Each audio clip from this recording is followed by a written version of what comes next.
And then, oh, of course Mr. Dudo's on the way to the viewpoint. Of course he is. Why wouldn't he be, after all? Why wouldn't he just be casually on the way here? Well, down we go.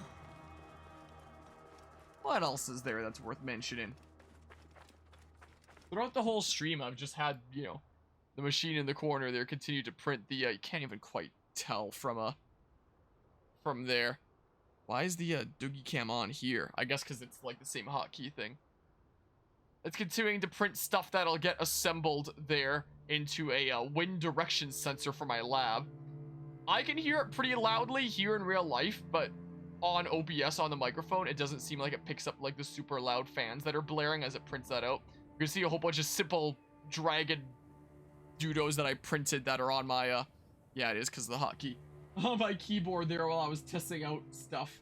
Can't quite tell what shape they were. Well, now you know that they're little dragon Dudos. It seemed like there was some sort of strange damming issue in there where there was like some old filament that was stuck up higher up there. So my cousin was over earlier today. We put some cleaning filament through there. We put some nylon through there for stuff to get stuck on and got it cleaned out. And now it's printing at good quality again when it was absolutely sucking for a little while there. So, and now I know how to identify jamming issues. So yeah, I'm glad that that all got sorted and stuff. It's kind of neat to me that, you know, after getting this, cool new device here, that I'm already able to apply it to university and such, since I'm literally printing out stuff to use in a lab. So that's pretty neat. Of course, the professor's gonna be bringing his own that we mount to the, weather station on the roof that we're putting it up on. And that'll probably be the only one that's actually mounted there, but it'll still be cool for my group to have one for reference, and we can include photos of it in our lab report and stuff, and, you know, describe how it's assembled, and include pictures in the lab report of it being printed, and include that as a step of, like, the experimental procedure and stuff. Up we go. Yeah, let's get this viewpoint here. Because I don't know how many other groups are gonna have their own stuff there. The professor put the 3D models online for anyone with access to a 3D printer to print them out if they wanted, but, you know, definitely couldn't have been me at least a month plus ago. Alright, moving it back. Speaking of fun things to 3D print. Ooh. One thing that I would like to 3D print here at some point is an Assassin's Creed Hidden Blade. There are a few designs online that people have made of the Hidden Blade. I forget what playthrough it was. Was it my AC4 playthrough? Was it Rogue, maybe? But during some playthrough, I remember I ordered, like, a Hidden Blade off of, eBay, I believe it was, and I never received it. I did end up getting a refund, luckily, but I waited and waited, and I never got it, and I was upsetty spaghetti and stuff. And then I hadn't attempted to buy another one for my little mini cosplay since then. But now that I have a 3D printer, I can just 3D print my own. Of course, you can't just print one straight up that works just like that. You have to print it, these designs that people made, you have to print them in pieces, and then, like, assemble it together, and then, you know, put rubber bands in places for it to, like, complete its task as a dual action switchblade, hidden blade. But now that my printer seems to be working well again, that might, and once I'm done printing stuff for the lab report, and once I'm done printing things for Anima, now that my printer's working again, that might just be the next thing after that on my mental to-do list of stuff that I want to print, is an Assassin's Creed Hidden Blade to use for my cosplay. And I should have plenty of rubber bands around to use in it, considering my, you know, I feed my leopard gecko off of live food, typically crickets, and those always come in a bag with a little elastic around the top to keep the bag closed. So I just have, like, in my room, the other room there, a whole lot of rubber bands. They might be a little bit small. I might need to get some other rubber bands, but, you know, rubber bands are cheap. It shouldn't be that big of a deal. But yeah, it'll be some assembly required, and I want to put together a Hidden Blade there. Hello, Cam. How's it going today? Bam. Welcome to Sniping Simulator 101. And this is a totally accurate depiction of how bows work in real life, I assure you. Look at this. Bam. Pretty good, pretty good. That's good to hear. Did I miss that guy? I missed him? Oh, I can't leave my shot like that because, yeah, there. Can I, like, do this, though? Will it go far enough? Nope, just barely not enough. Well, whatever.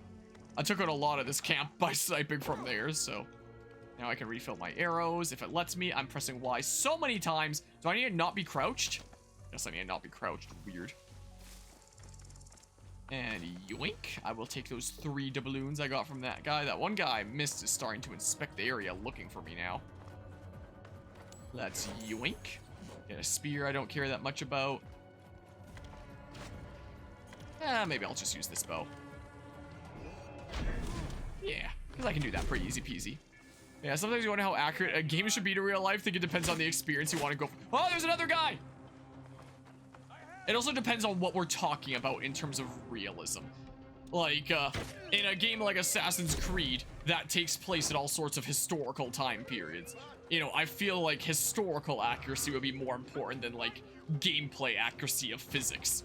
Like, I feel like events going the way that's written in the history books is a little bit more important than this, for example. My homing arrows, you know. Oh, now he's set on fire. I think it's interesting the way that Assassin's Creed tells history, though, because they do, like, write a lot that's fictitious, but they write it in such a way that, like, known history happens because of their fictional game plot. Like, oh, this one person was, like, a tyrannical ruler that was super evil and stuff. They'll write in their fictional plot that they did that using their fictional artifacts, you know? And I think that's an interesting way that they abstract the past, you know? I think that's interesting there. Should I go for this really quickly? Loop. Sure, I'll loop around doing that. So the way that AC uses its history is it's like, it'll tell the same consequences, but sometimes different causes. Like, they'll incorporate their fiction into the causes. And I think that that's interesting. But, like, the end is still the same. You know, it's still the way that it's written in history there. But yeah, when it comes to historical accuracy, I remember seeing a thing in Discord that was being posted recently about how apparently for the next Assassin's Creed game, Ubisoft is bringing on a team of like all sorts of different people to try and get like a super historically accurate depiction there. And then the immediate next article that was linked was all this stuff that wouldn't have existed in the time period in question. And it's like, make up your mind. Do you want to be fantastical or do you want to be historically accurate? Like, you can't achieve both. Make up your mind. You know, which is it gonna be? Look how nice the shore looks and stuff. I say it like every time I stream this game, I swear, but I don't play a massive ton of games that have a big focus on the graphics since I primarily play on my Switch and PCs like my secondary. But what's going on here? But when I do play games with an emphasis on the graphics, is it ever beautiful when the games actually do it right? You know, when they actually do it well, at least. But yeah. In terms of gameplay and stuff, though, I think that it, you know, it can really depend there. What gives the most fun experience, and what is gonna leave the player with, like, the best impression of the game at the end of the day? Also, when it comes to realism, even gameplay-wise in games, something that's really interesting is people will judge the social and cultural impacts of games a lot more than the, physical kind of realistic depictions of things. Like, for example, I think, was it The Witcher? I haven't played the Witcher games myself. I will one day.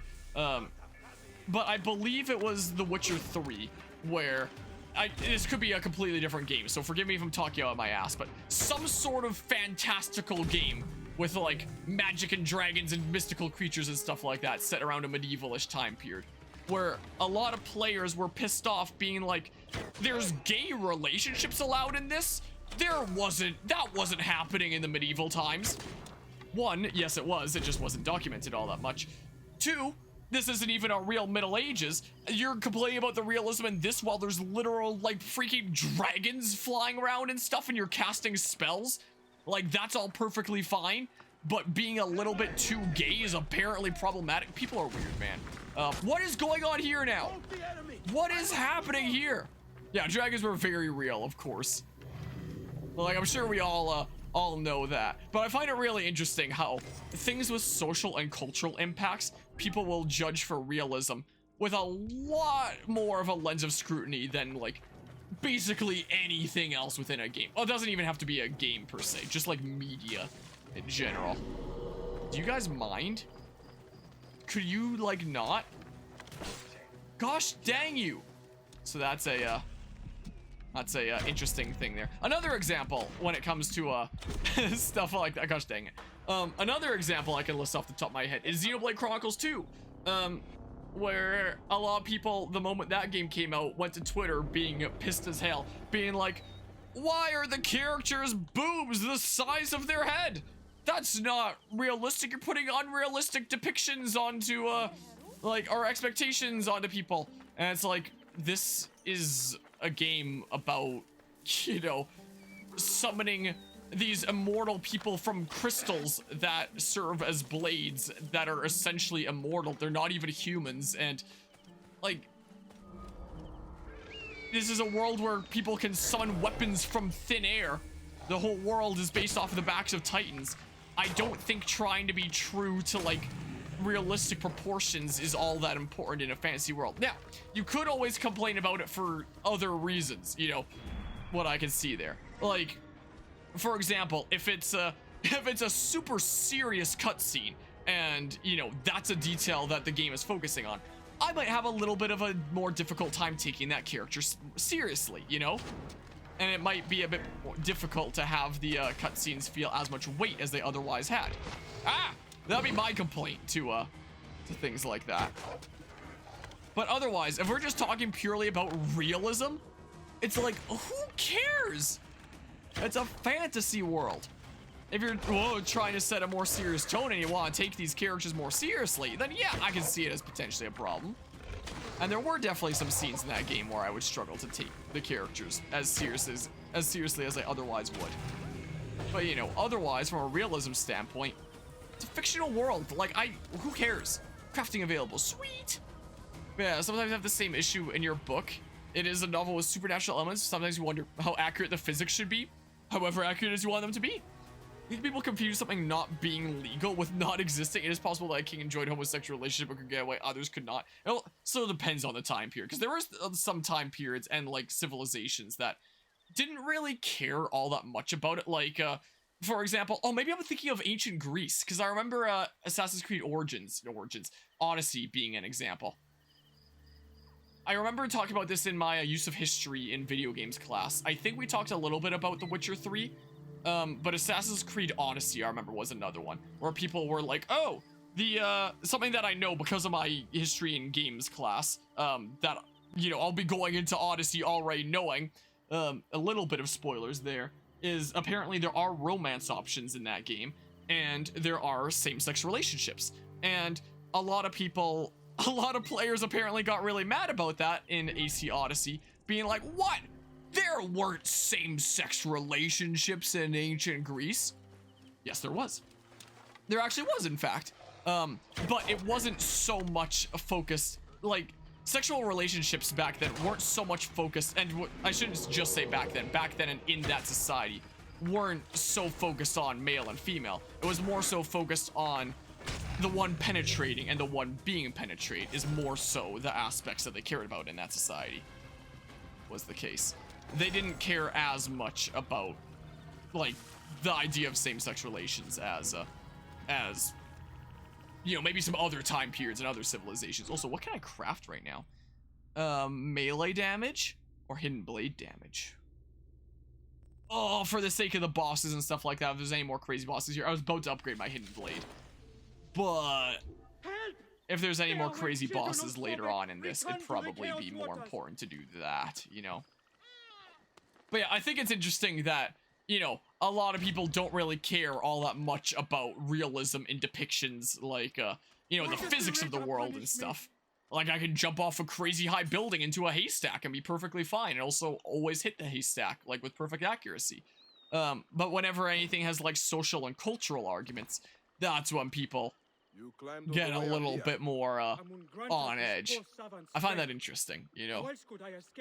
Maybe it's because the social and cultural aspects are what people, you know, take away the most and incorporate the most, like, apply the most onto the real world. Whereas you're not going to be taking the unrealistic depictions of physics and applying it onto the real world. Maybe?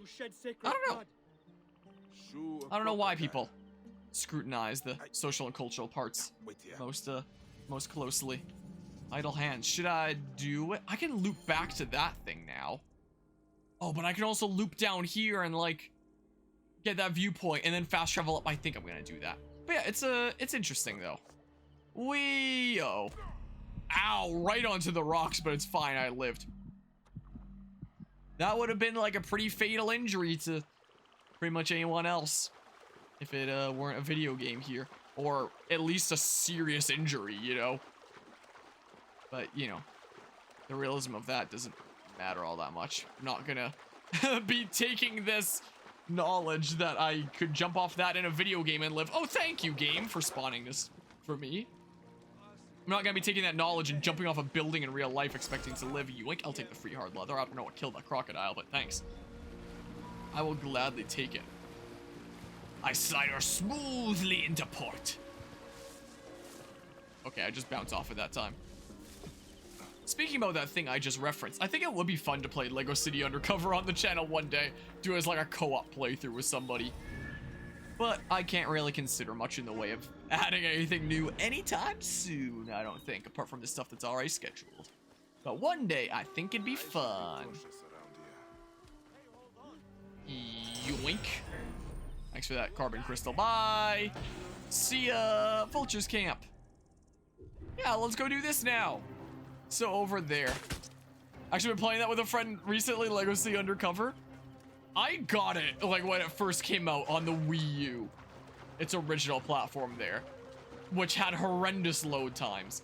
I believe it was the first Lego game that had full voice acting, if I recall. I could be mistaken about that, but I'm fairly certain it was the first one with full voice acting.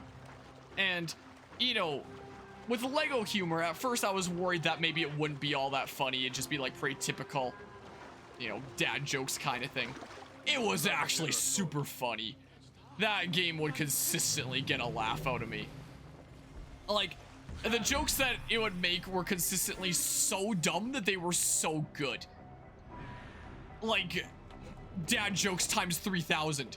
The ultimate of them. Not just standard dad jokes, you know. They were so good. I think one of my favorites was in the whole prison section, where the whole thing is just like a massive reference to the Shawshank Redemption.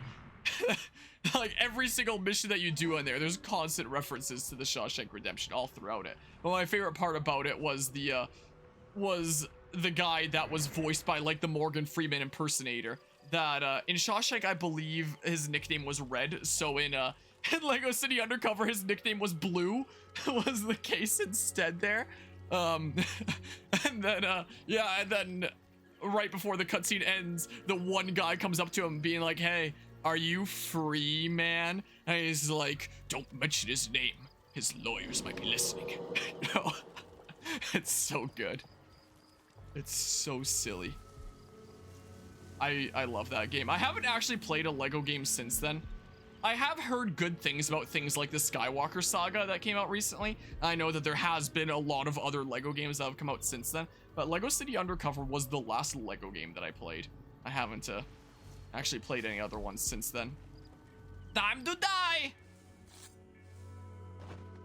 Well. And then, yeah, I'll go up here. Because I really liked it on my Wii U, I did end up picking it up on my Switch later, so I own it on my Switch. And then I think I picked it up on Steam for like a Steam summer sale, because it has Steam Remote Play. So if I ever want to do like a co-op playthrough with someone else, I could just do it on Steam Remote Play. They don't even need to own it. So I think that'd be super fun one day.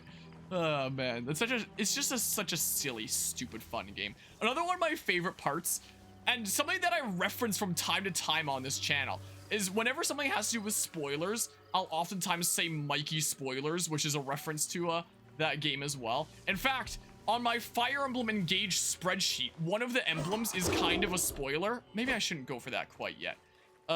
So instead of writing the emblem name in my spreadsheet, I wrote Mikey Spoilers as a reference to a Lego City Undercover that has a character, Mikey Spoilers, that, sweet, I can just one-shot you, awesome. Where, as you're going undercover in this one area, super secretive, and, you know, the main character is monologuing all these villainous characters that you're going past. There's all kinds of silly jokes back and forth. One of them was like blind Pete, or it was blind somebody. It's this guy wearing a blindfold and he's on the phone being like, no, tell him I cannot see him today. And he's going through all these different characters. But the final one is, and Mikey spoilers.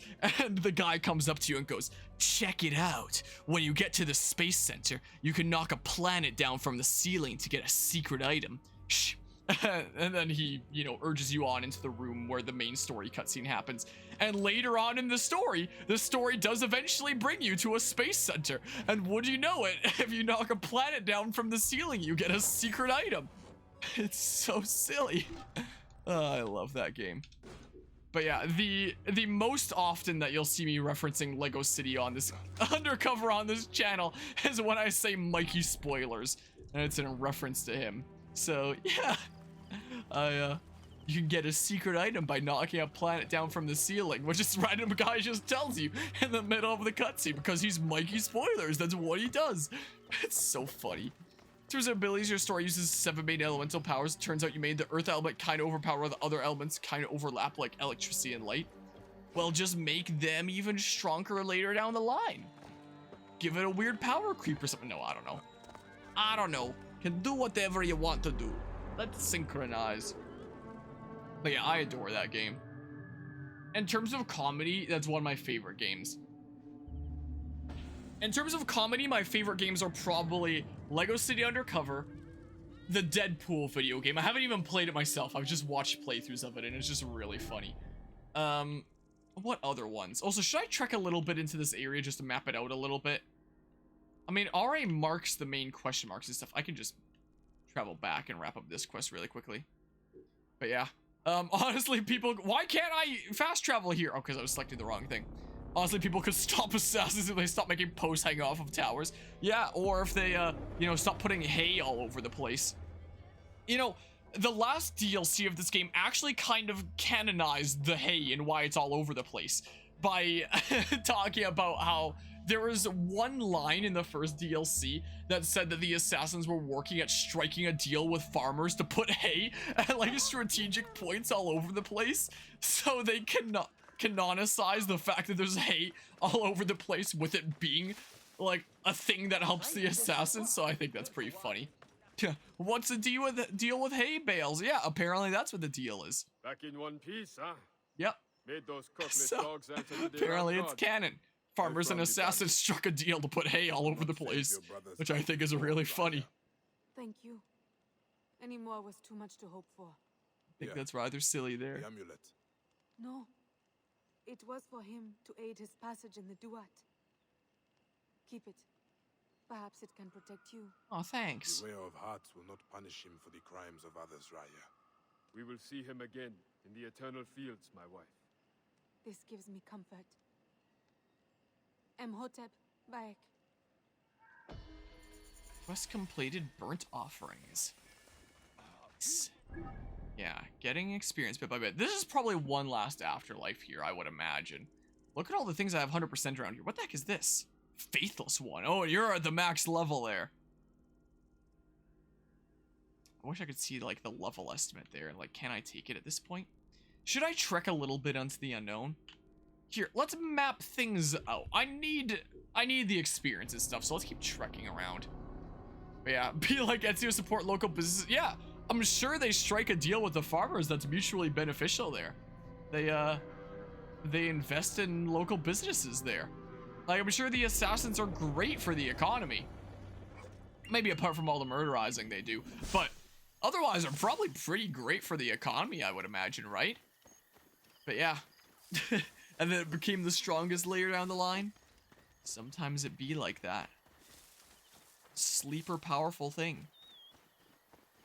I wonder what exactly these are. I could probably Google it. Find out what exactly they are. But, yeah, maybe that's what was going on. Are you a convoy? Doesn't seem like. Also, what are my arrows at anyway? Oh, my arrows are great. Why is the music getting so loud? What does that mean? That sounded foreboding. And evil and stuff. It doesn't seem like anything foreboding and evil appeared. Someone's collecting surprise taxes over here. This man speaks the truth. Stop, or I will stop you. I will stop you anyway. Time to die. Right in the ass. Wait, have I played Subnautica? Or maybe you're some... Oh, This man speaks the truth. I started reading the other thing there. Or I will I've not stop played you. Subnautica, but the potential confusion there comes from one of my close streamer friends, Shuck, was streaming it for a good while. Back when she was regularly streaming. And I would spend a whole bunch of time around that stream and raiding her streamer to stream and stuff. He will not So, extort you again. There's Neb. potentially that, but I've never actually played Subnautica myself. You struck them down for But I've their seen a decent cruelty. switch of it Why from does her. the Pharaoh not punish them? They pick over our bones like vultures. You cannot pay your taxes. We cannot pay because we cannot work. And now Sobek is angry with us. He sent the Pharaoh to flood the fields closest to the Great River. No, You have seen the one who walks. maybe. A waking Could well nightmare, be the case. an abomination. Would have been a decent while back, Fell though. at the king's deathless gaze. I ran, was a coward. Your brother would not want you dead. Show me the fields. You will find the source of your suffering in honor of your kin. I have So do I just made my follow you? But with the curse many have left, their fields lie fallow. These charms, have they not protected you? Symbols The mean charms little aren't above the working. walls of empty houses and hearts. Would have But guessed we it. do what we can, or we I sure starve. wouldn't have. And now Sobek is angry with you. I walk the fields every day, pray for a bounty. Instead, he sends Yeah, the deathless that's what we king. should do. And I guess that's what we're Where doing he right now. We're walks, helping local a flood farmers, right? rushes forth. A flood that washed my Is he a tools farmer? away. Into the great Silt River. And any who venture in feed his gnashing children. A tragedy we cannot weather. And without pickaxes, we cannot bring water to the fields. The Pharaoh may as well have taken me with my brother. I could become Ezio by putting on his outfit. What? Without our sickles, it will wither Ah! and die. Why, though? If I didn't collect the farmer's tools. Ah! If you could maybe, like, not. Ah! Where the heck did you come from? Why did you get so bright? Oh, I guess the weird visual effects that come with this. Oh, come on. Well. That's more leather for me. Oh, and I panic dropped a smoke screen. I will recover your tools, Halako. Yeah, I don't know. I do not fear Sobek's wrath. The kind that exists in a Ubisoft game. You would scare the bull off his cow. Thank you, Sonny. Sobek's children are frenzied. The god is angry. Well, I solved the predator attack while I was here, I guess. How the noises cougars make in general or in this game here? Well. And then... yeah, so drown tools. I should do that in general. It is a pretty cool sound.